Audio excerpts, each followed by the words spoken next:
Hey guys, I'm Heidi and welcome back to our Heavenly Minded Homemaker series.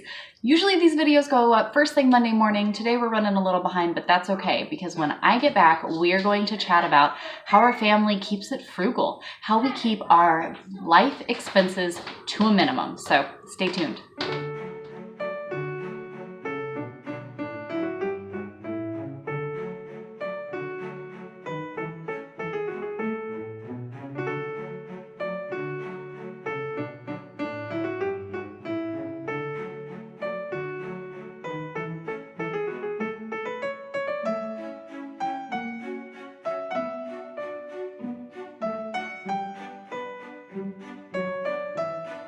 All right, guys, we have done Daddy's doctor appointment, ran to the thrift store, shared with you guys earlier this year, but we are challenging ourselves to a thrift store challenge where we are trying to get all of the things we need from a thrift store before going to a big box store. Hold, please. Sorry, guys, there's a chicken in the car, so excitement for the day. It is really cold outside, and I already put on my little slipper sock thing, so I wasn't gonna run out there and record it, but it was cute. Chicken's in the car, kids got them all out. We need to remember to shut our trunk. Okay, point being is we had challenged our family this year because we knew just financially things were looking slimmer and slimmer, and there's a lot of good reasons for it. It's good financially, it's good just with resources and what we're using and excess and so much stuff, but we are constantly getting rid of stuff out of our home. And when we needed stuff, I said, hey, instead of just hopping on Amazon or running to a big box store, let's try to get it from a thrift store. Saves us a ton of money. You realize in the process that you probably don't need all the things that you think you need. And for me, we live in a little town. We don't have any great thrift shops in our town. So I thought. And so I had always put off using thrift stores because of that. Use them. Even if you don't have the best, you realize so quickly how much stuff you really don't need. Watch yourself though. It can be easy to buy stuff that you don't need when you're there. So I keep a list of things that we are in need of and looking for, so as we go, I can check out the thrift stores.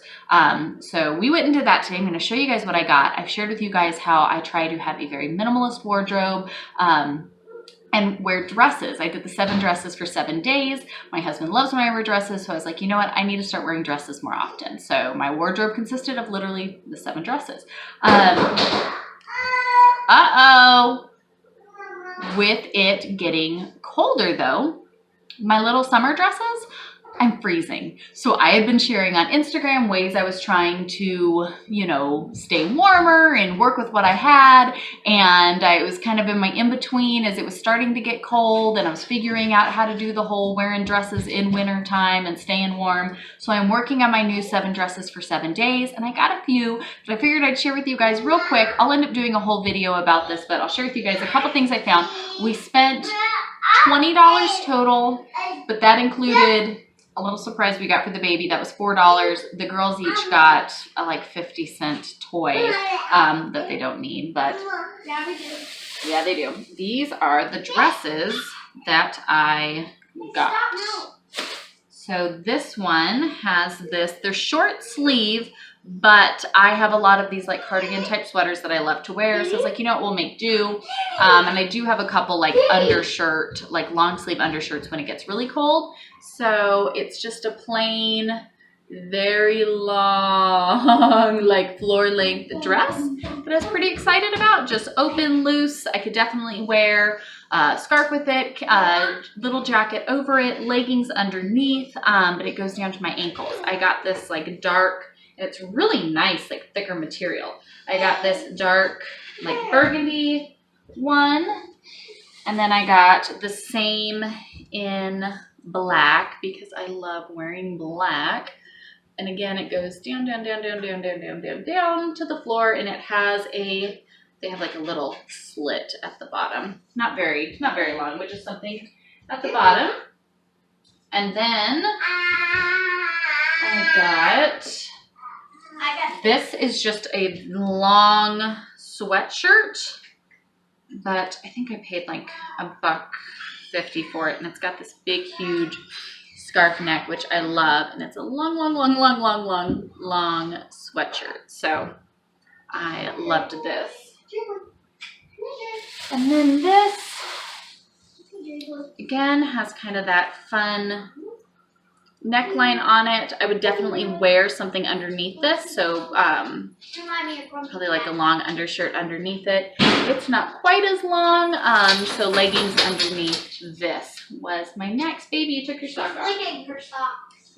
Those are my 4 dresses I got so far as I work on this this wardrobe. Maybe it won't be 7 dresses for 7 days. Maybe it'll be, you know, 4 dresses for 7 days. I don't know. We'll figure it out. But I wanted to share. Those were the things that I found. So 15 bucks maybe that I spent. I guess maybe a little less with tax, but like $15 for the 4 dresses. And then I did grab myself just a pair of like $5 leggings to have underneath because I didn't have any anymore. No. Nope. So that's what I got for that. Let's go ahead though and sit down and talk about keeping it frugal, monthly bills, how to make do on less throughout the month.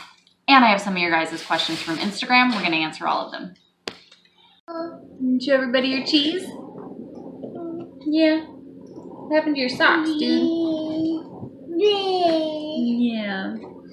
Okay, so let's talk about monthly expenses. So you're needing to cut expenses, you're needing to watch how much you spend, be it, you know, trying to make ends meet. You're trying to be able to stay at home with the kids, and you know it's hard to financially do all of the things. For us, we jumped off into ministry full time, and so we don't have the income that we used to have. I just want to share with you guys, not that this is by any means an exhaustive list, the way to do it, or anything else. This is just in our experience what we've done to try to be a little more frugal. Watch how much we're spending every month. Okay, trying again. I'm going to go through and just talk about the bills we have and the things we've done to try to help us minimize our expenses as low as possible. Rent. We have always rented our homes. I've always found them on Craigslist. We have always, you know, done everything that we could to find something that was affordable, meeting exactly what we needed, but not being anything extra. I promise eventually I'll get to do this uninterrupted. So rent for us was a big one, and finding something that is affordable, that works within our means. That's something that I think can be sometimes an option to look at first and say, hey, can we downsize? Can we move, you know, maybe further out to the country or something, as opposed to being in the suburbs, and find something that's a little bit more affordable. Not that moving is cheap and easy necessarily, but sometimes it's worth it to kind of assess there and be like, hey, are there changes we can make when it comes to that front that maybe could save us and would be worth it in the end, and save us there. Utilities, okay, it's good enough. Thank you. For utilities, looking at what you use and minimizing. Really looking at everything. Oh, please, this is gonna be cute.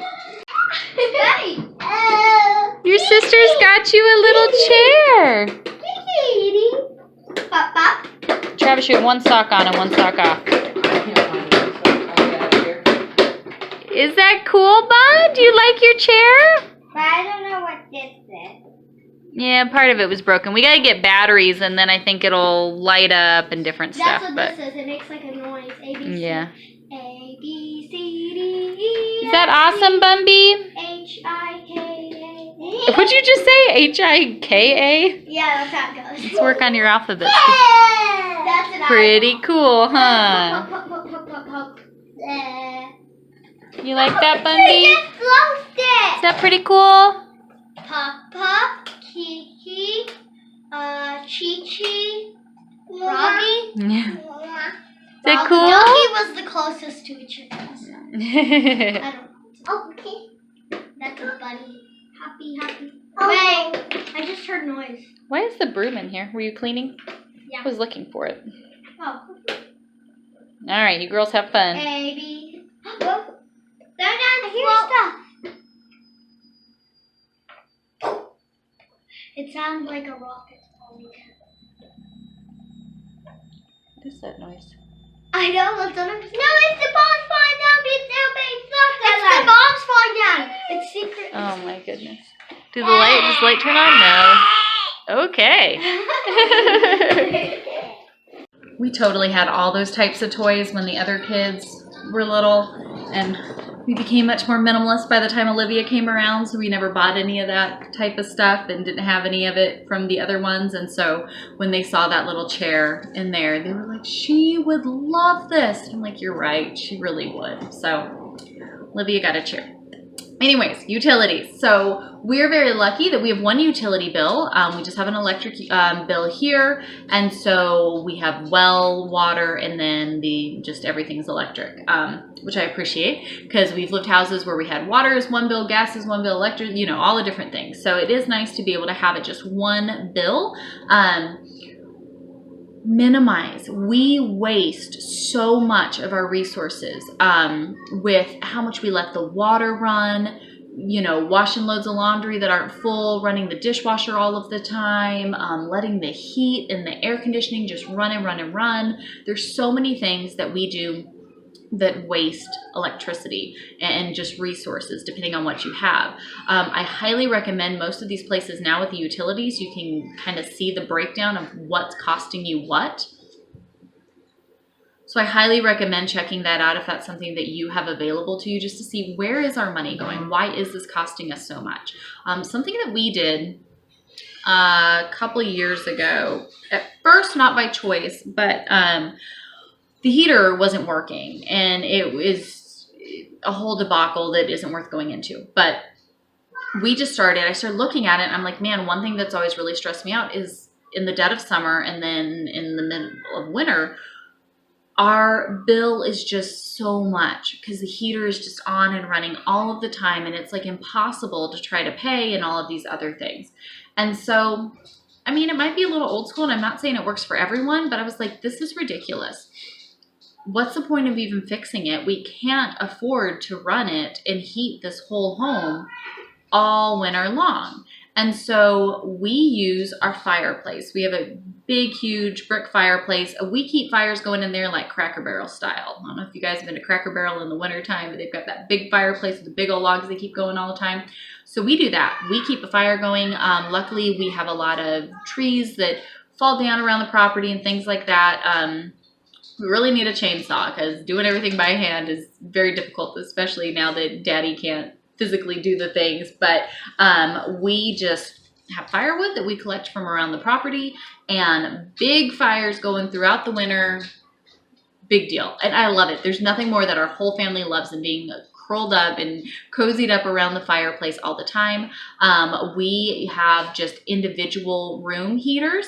So we have those that we use, and that's why I shared with you guys earlier, we kind of move the furniture around. So the smaller room will be our main space. We have the doors that we can block out. There's individual little heaters in the room. So that way we heat the space when we need it. And if we're not using it and we're not there, we turn it off. And our bills stay pretty much the same year round now. We do that the same instead of doing the air conditioner with the central air throughout the winter. We just have a couple room air conditioners and then fans that we use. And it keeps the house decent. Yeah, when it's really hot out, the house is warmer than I'd like. Same thing in winter. When it is really super cold out, the house is a little bit cooler than I'd like. But it's nothing that a space heater or a fan and some blankets doesn't fix. And so it really does work out well. And I am amazed when I look back at what some of our bills would be in the winter and then in the midst of summer compared to what they are now. We're literally saving hundreds upon hundreds of dollars every year. So more than worth it. When it comes to car and insurance, we unfortunately have a car payment. We had bought a car when we were doing great and had, every resource to be able to do so. We're kind of stuck in this limbo because our car is like this close to being paid off.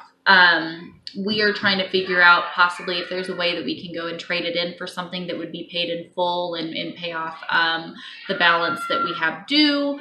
Trying to figure that out. But any way that you can get out of a car payment, take it in, trade it in for something that is already paid off, that you're not having to make payments on. I know most of us, we have this, we just always have to upgrade and upgrade and upgrade to stop upgrading.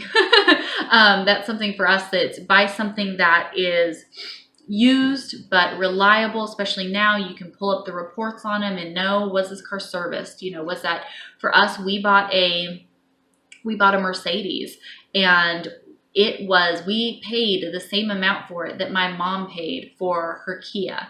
So you can go and you can find cars that you know are better quality, better taken care of, and get them for a great deal if you just spend some time looking.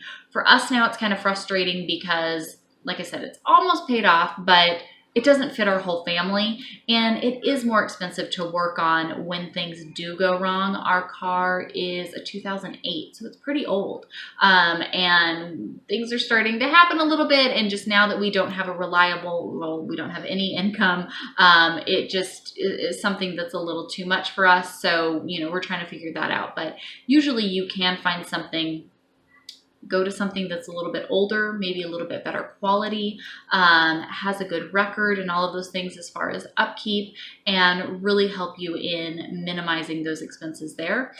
Same thing for us with insurance. We've always been fans of Progressive. I've always found the best deals there. I'm sure there's other places too that might be even better possibly. And the older your car is, and having a car that's paid off, you know, all of those things are going to help as far as some of these monthly bills. Cell phone. We were spending oodles and oodles and oodles of money with Verizon for far too long. And to be honest, you guys, we switched to Cricket. I always thought Cricket was kind of like unreliable, wasn't that big of a deal. We switched to Cricket. We have 5 lines because it's me, my husband, my brothers, and my mother-in-law. And we are able to... This video is sponsored by Cricket. Yeah, the video isn't sponsored by Cricket, but I love Cricket. And actually, I probably should, because I think if you refer a friend, you like get $10 off your bill or something like that. So if you're watching this and you're like, maybe we'll try Cricket, message me, because I actually think there is something with it. That Travis, good point. You made me think of it. But for real, we have 5 lines, 4 of which are smartphones, and we pay $100 even for everybody. And my mother-in-law just has like a flip phone. She doesn't know how to use the internet. But we buy our phones through them. We don't have, I mean, if you are all about having, let me back up to say, my husband would never look into these other types of plans because we were so sold that we had to have the Samsung, we had to have the Galaxy, we had to have these like name brand phones. And that's what stopped us from going and cutting our bill and jumping to one of these things, because we couldn't afford, because you can get the iPhones and the Galaxies and all that stuff with Cricket. They're just expensive and you have to buy them outright. Instead of now, everybody breaks it up and you end up spending like twice as much, but it's broken up in little payments so you don't think about it, which makes no sense. We're so conditioned into so many ridiculous things. It just wastes so much money. We spend $100 a month now for everybody's phone. We have great service when we travel, all of the different things. We love Cricket. We've never had any issues. Their customer service is top notch. I have been blown away every time when we have had to, something's come up or something's happened and we've had to, you know, reach out to them. Love them. And our phones, we just get, we usually have had like LGs and things like that. I love our phones. They're great. They have an insurance protection plan, but honestly, when we need new phones, we just go and get new phones. It's few and far between. We love them. So we were able to save so much there as far as just whittling our bills down and our just monthly expenses for our family. What will it cost us? Subscriptions. Start getting rid of them. Our family now, we're down to no subscriptions whatsoever. This is the first time in like the past 7 to 10 years that we have had nothing. No more Xbox Live, no more Amazon Prime, no Netflix. Netflix we gave up a long time ago. We have no other paid TV service. We cut cable altogether. I mean, there is nothing but trash on cable anyways. Cut cable. My husband never wanted to get rid of cable because he always was holding on to like sports stuff. Closer he grew to God, the less and less he cared about sports. When he does want to watch something, it's easy to get on YouTube or something like that if he wants to watch something. But even then, it's kind of take it or leave it type of a deal. Cut all that stuff out. Subscriptions, we don't have anything anymore. And honestly, I found it isn't that big of a deal. The couple times that I really do need to get something off of Amazon Prime, I'm able to message a friend and be like, hey, do you mind ordering this for me? And then I just get a gift card on Amazon to send them whatever the amount is. Everything's instant. It doesn't cost anybody anything, and I still get it. We watch less and less stuff, and honestly, I'm pretty cool with that. It's working quite well. Although we didn't get finished watching the Waltons, but I am going to check out our library and see if they have the DVDs, because we would like to finish watching the Waltons, but that's okay. We can make do. So those are all of the things that we have whittled down. We literally have our rent each month, our power bill. We do have a car payment, which again, I'd love to get out of. Our cell phone and internet. Internet is the next one. That was the last one that we have. I would look at the different companies that you have available to you. If you are, ask about them. Hey, do you have any assistance programs for people with low income? Maybe you qualify. Maybe there are savings out there that are already offered through programs that you could take advantage of and you didn't even know to ask about. I actually just heard about that with our internet because we have changed a few times to try to get that expense down, and it's so stinking expensive. And then I saw something that came up that said, hey, most families are eligible. You can get it for like $15 or something a month. And I was like, are you kidding me? So I need to check on that. But simple little things like that of just asking, hey, is there anything you offer? You know, we're a one income family. We don't make very much. Do you have any programs already out there that you offer the same service you're already getting for a different price? Maybe that's something that is available to you and it's worth asking and checking out. Worst they can say is no, and then you're still where you already are. But whittling these things down to bare bones, what do you truly need? Do with a little less in every time, and it's amazing how much we really need versus how much we think we need. Next, when we're talking about frugal living, can I help you? Steph, do you have Yeah, ask me later. I don't know. We'll have to check that out. Travis, will you check the food for Bun? Entertainment and spending. I feel like a lot of us, because I've gotten a lot of these messages, and you're like, okay, you know, I'm working on getting our bills down and kind of having just bare bones. What do we need? What can we get rid of? All the different subscriptions and the things, and they just add up. It doesn't seem like a bad deal when it's $19.99 here and $20 here and this there, but then you add them all up and it's really expensive. So work on those. Scale down. What do you absolutely need? How can you cut stuff? Utilize less, things of that nature when it comes to the bills. Entertainment and spending. Eating out. This is a huge one because again, it's like you're just grabbing lunch here and we'll just eat out for dinner here and all of this. And next thing you know, you're spending so much money. Cut it down. That's where we started and we said, okay, one day a week we can eat out. One day a week for lunch after the live on Saturday. If we have enough money, the kids get Burger King. We don't do meals. We do everything a la carte. So it's just a burger, just a fry that everybody can share type of a deal. We don't do sodas. We don't get drinks.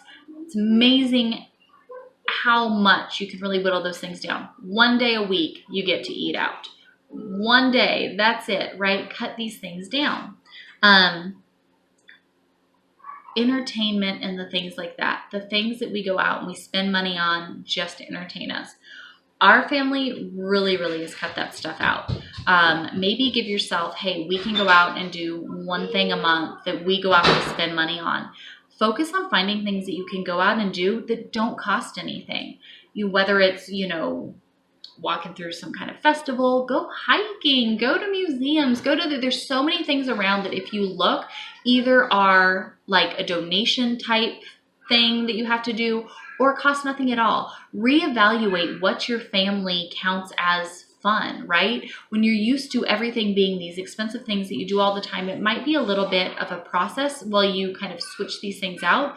But look at it. Are we really glorifying God with what we're partaking in? Is this really something that we are growing in our relationship with Christ when we spend time doing these things? And is this the best way to spend our resources? And if we don't have resources and we're frustrated because we want to go do things, but we can't because we have no money, we'll find things that you can do. Go and volunteer at the animal shelter. Go hiking. Look for free and little local museums. Most towns have a visitor center. Go to the visitor center and see what's going on and things that you can go, programs that your library offers or things like that you can do that are most always free and fun and have a little more purpose. Definitely things to check out. So some of your guys' questions as far as kind of minimizing these things down. I wanted to talk kind of in a broad spectrum here of just, hey, here's some things. Maybe you can start this in your process to minimize the amount of money that needs to go out every single month to just make things work. Start whittling these things down as low as possible. Start reevaluating what you truly need. And if you guys have tips and suggestions of how you guys do it, share those down below. In the coming weeks, we are going to be sharing a lot more on specifics for some of these things. I want to go around kind of room by room and share what we do and how we keep things minimal, natural, and frugal in different areas of our home. But this one, I want to just kind of give a broad spectrum of how we save money.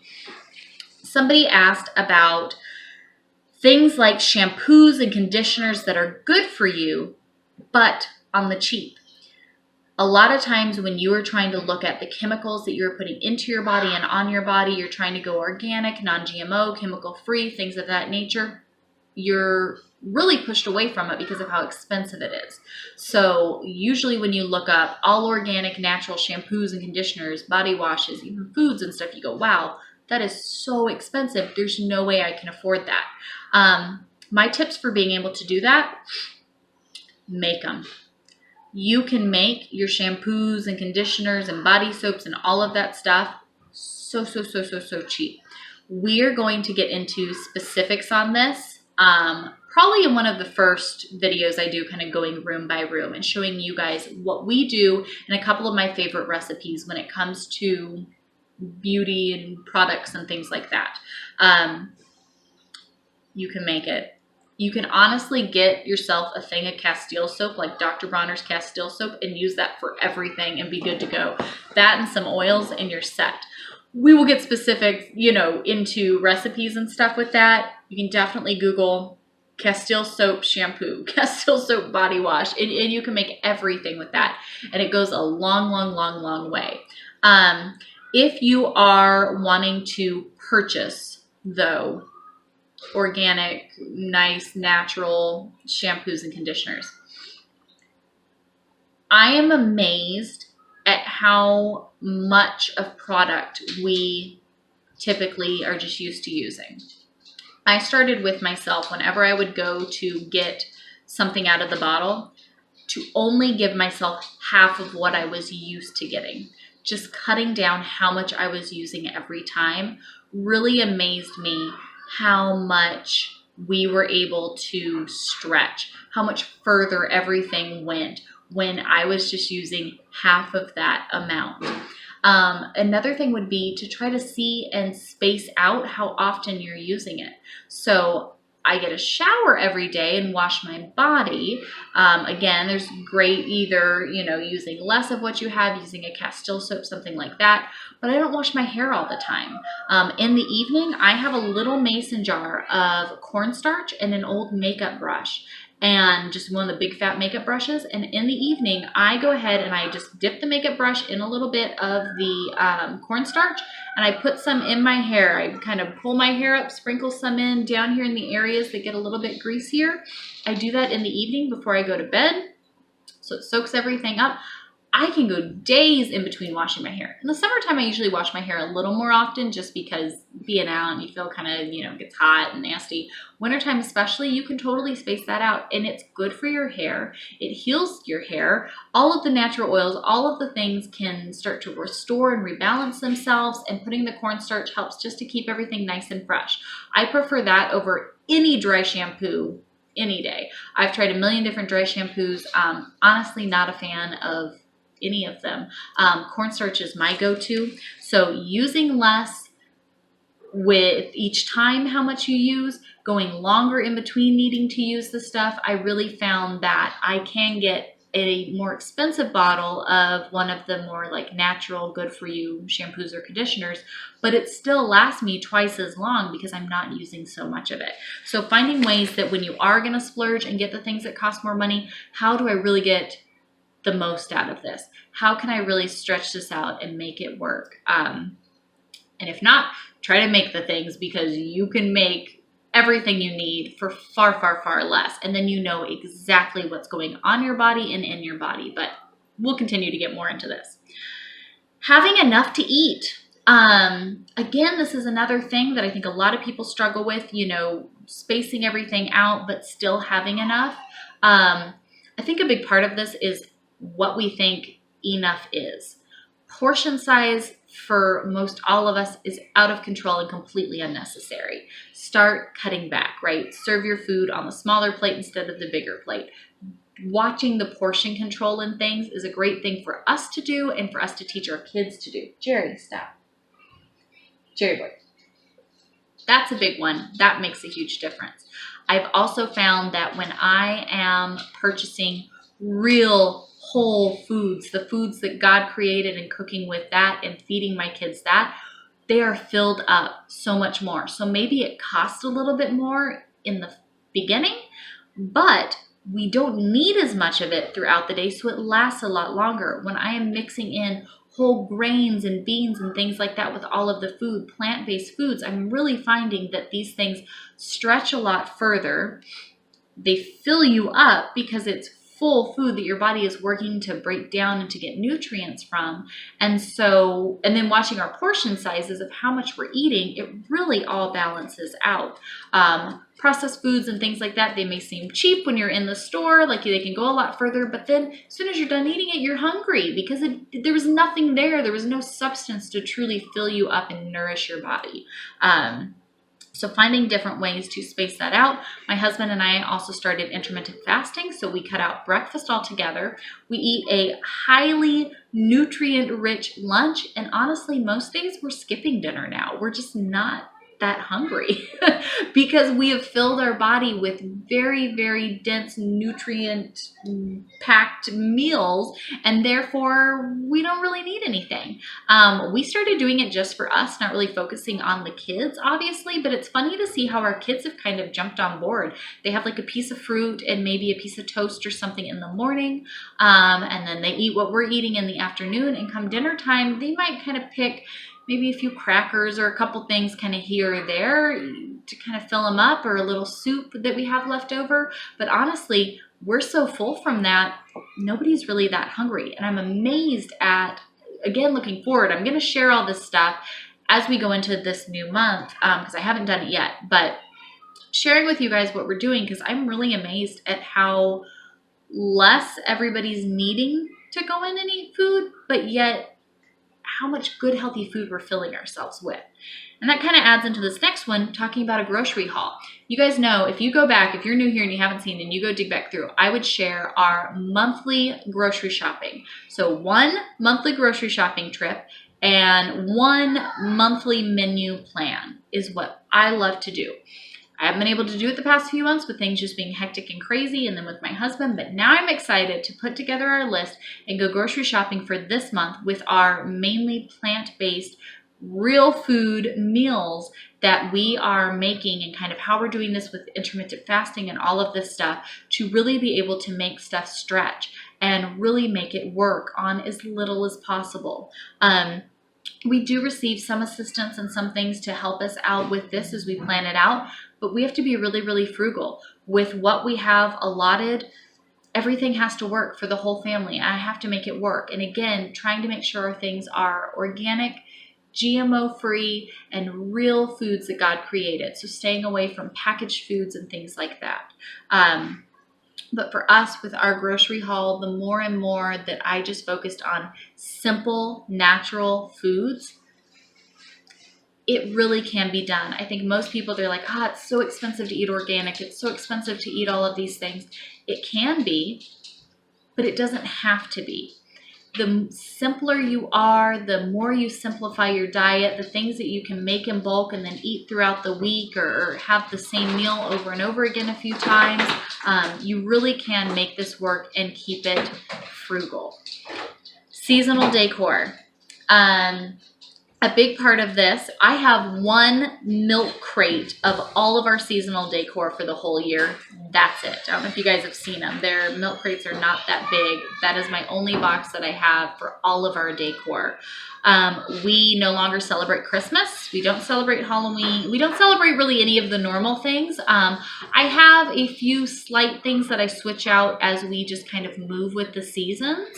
Most of them are things that I've gathered from like Dollar Tree, one spot, just a couple little things, not much, very minimal, very simple. The only things that we celebrate would be the biblical holy days, the biblical feasts.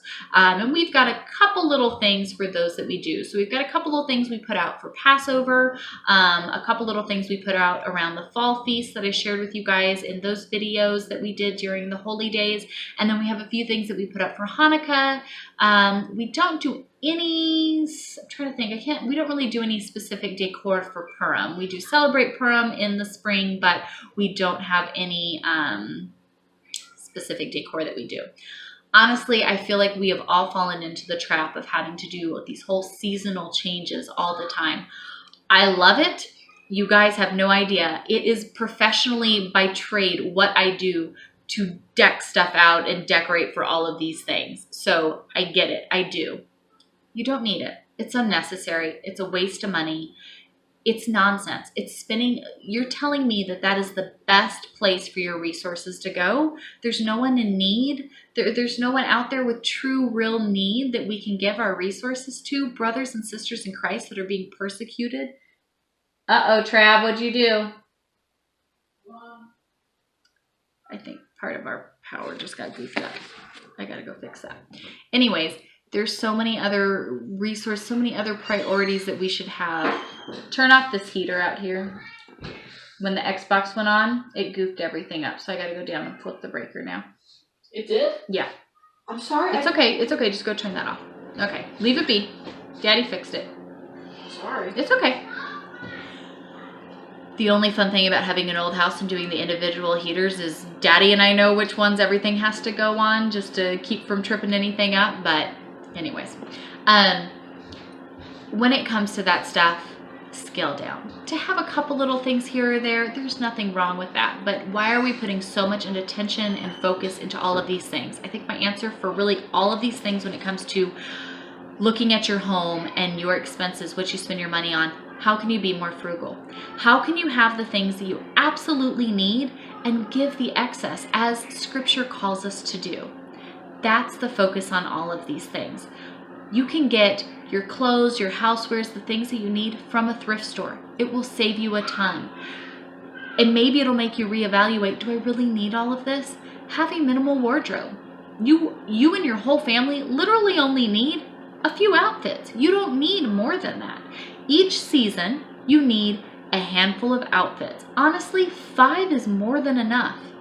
You need a few outfits, maybe have a 6th or 7th, maybe a couple outfits that you keep up that you only wear for, certain outings and things like that, especially for the kids. So you've got a couple outfits that are kept nice. You don't need more than that. Our house doesn't need to be filled with all the stuff. We don't have to have all the decor. We don't have to have all of the things.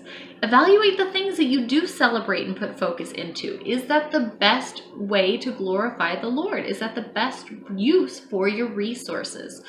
The more and more I looked at these things, the more and more I weighed myself biblically with these things. Is this me loving the world? Or am I truly glorifying the Lord and growing in my relationship with Christ when I spend time doing these things, on these things, having these things, going these places, whatever it may be? The more and more we really started to weigh those things and look at them from a biblical view, the more and more we realized we don't really need that. We don't need it. We need this amount here to take care of these core things that we need. And then how can we give? How can we truly do as we are called to do with our resources from a biblical perspective? Do I really need this? Am I really glorifying God with these things? Am I really loving my brothers and sisters in Christ when I'm spending all of my resources on this and this and this? So that was kind of our perspective on all of these things, kind of our outlook on these things. Very minimal, very simple, maybe not the norm of what everybody else is doing, but it works. And it really makes me want to kick myself for all of the thousands upon thousands of dollars that I have wasted thinking I needed to have all the things. I've got enough money so I can get it. I deserve this treat. This way of thinking is, number one, it's not biblical. Number two, it's really backwards and we waste a lot of money. So really sit down and Look at this stuff. Pull up your bank accounts. Where does all your money go? What are you spending it all on? Start taking this stuff away. Figure out the core. I have to have power, home, water, whatever. Put the things together that you absolutely have to have. Allocate money to that, and then everything that's left over, take it away from yourself before you can start spending it. Really start praying over that. What are we spending this on? Start looking biblically. What, as Christians, are we called to do with our funds, right? You look at the early church and how things worked. Nobody was in need because everybody gave all of their excess. It's amazing the things that we can do when we really start to take away what we're used to doing and start looking biblically at what we're called to be doing. So I guess this is kind of our intro to frugal living. Again, send me any of your questions, comments, your tips, things that you would like specifically for me to go into. And every Monday with our Heavenly Minded Homemaker, we're going to keep diving into these topics. Like I said, I really want to go kind of room by room and talk about these things in more detail, share with you guys some recipes and DIYs and things that we do to stretch what we have and minimize what we need is really the name of our game. So send me any of those things, any other ideas, things that you guys would like to see or learn more about. And I think the baby is kind of worn out her welcome in the girls' room, so I should go save her. But that's it for today. Hope you guys have a great day, and we'll see you guys next time.